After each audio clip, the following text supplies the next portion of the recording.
தமிழக சினிமாவில் தயாரிப்பாளர் சங்கத்திற்கும் நடிகர் சங்கத்திற்கும் இடையே மோதல் என்பது வலுத்திருக்கிறது. நடிகர்களின் சம்பளத்தை குறைக்காமல் ஷூட்டிங் நிறுத்தத்திற்கு தயாரிப்பாளர் சங்கம் அழைப்பு விடுத்திருக்கக்கூடிய நிலையில் அதற்கு நடிகர் சங்கம் எதிர்ப்பு தெரிவித்திருக்கிறது.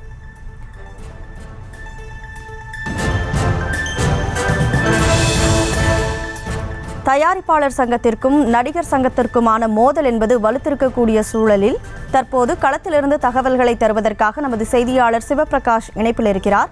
வணக்கம் சிவபிரகாஷ், முழு விவரம்.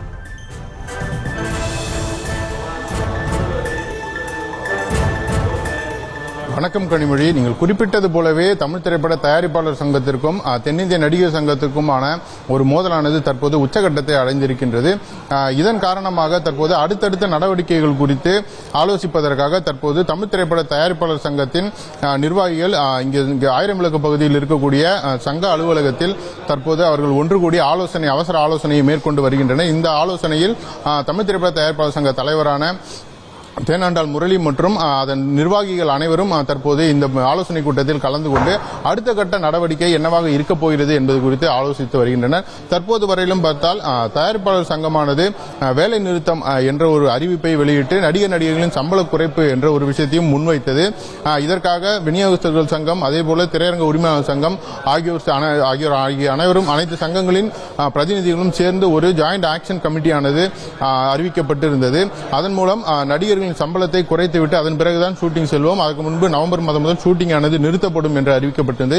இந்த அறிவிப்புக்கு நடிகர் சங்கம் கண்டனம் தெரிவித்தது. ஒரு பாரம்பரியமிக்க ஒரு தொன்மையான நடிகர் சங்கத்திடம் பேசாமலேயே தயாரிப்பாளர் சங்கம் தன்னிச்சையாக இந்த முடிவை எடுத்திருப்பது தவறு என்று அவர்கள் சார்பில் குறிப்பிடப்பட்டிருந்தது. அதற்கு பதிலளித்த தமிழ் திரைப்பட தயாரிப்பாளர் சங்கமானது, உங்கள் சங்கத்தில் இருக்கக்கூடிய உறுப்பினர்களின் நலனுக்காக நீங்கள் முடிவுகளை எடுப்பது போல எங்கள் சங்கத்தில் இருக்கக்கூடிய உறுப்பினர்களின் நலனுக்கு நாங்கள் முடிவை எடுக்கிறோம், இதை நீங்கள் கண்டிப்பதே தவறு, அந்த கண்டனத்தை வாபஸ் பெற வேண்டும் என்று அறிவித்திருந்தனர். அது மட்டும் இல்லாமல் தயாரிப்பாளர்களை காப்பாற்றவும் பணம் போட்டு படம் எடுக்கக்கூடிய திரைத்துறையில் பணத்தை முதலீடு செய்யக்கூடியவர்களை காப்பாற்றுவதற்கு நடிகர்கள் ஒத்துழைப்பு செய்ய வேண்டும் என்றும் குறிப்பிட்டு தாங்கள் இந்த பணத்தை முதலீடு செய்து சினிமாவை உருவாக்குகிறோம் என்பதையும் குறிப்பிட்டு கிட்டத்தட்ட ஒரு காட்டமான ஒரு அறிக்கையும் அவர்கள் வெளியிட்டிருந்தனர். இந்நிலையில் தொடர்ந்து நடிகர் சங்கத்திடமிருந்து எந்தவிதமான ஒரு பதிலும் இதுவரையிலும் வரவில்லை. அது மட்டுமல்லாமல் இரண்டு சங்கங்களும் தொடர்ந்து அறிக்கைகள் மூலம் பேசிக் கொள்வதன் காரணமாக இவர்களுக்குள் நடக்கக்கூடிய பேச்சுவார்த்தை என்பது இதுவரையிலும் தொடங்கவில்லை என்பதும் தெளிவாகிறது. இப்படிப்பட்ட சூழ்நிலையில் அடுத்து என்ன செய்யலாம், நடிகர்கள் தங்களது முயற்சிக்கு நடிகர்கள் சங்கமானது ஒத்துழைப்பு தரவில்லை என்றால் என்ன செய்யலாம் என்பது குறித்தும் இந்த ஆலோசனை கூட்டத்தில் தற்போது ஆலோசிக்கப்பட்டு வருகின்றது.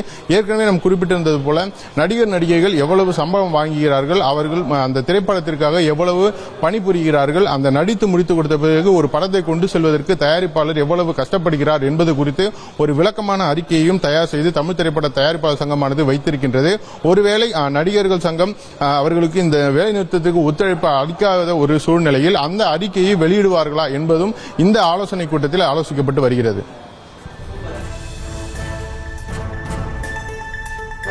களத்திலிருந்து விவரங்களை வழங்கியதற்கு நன்றி சிவபிரகாஷ். செய்திகளை உடனுக்குடனும் துல்லியமாகவும் தெரிந்து கொள்ள சப்ஸ்கிரைப் பண்ணுங்க.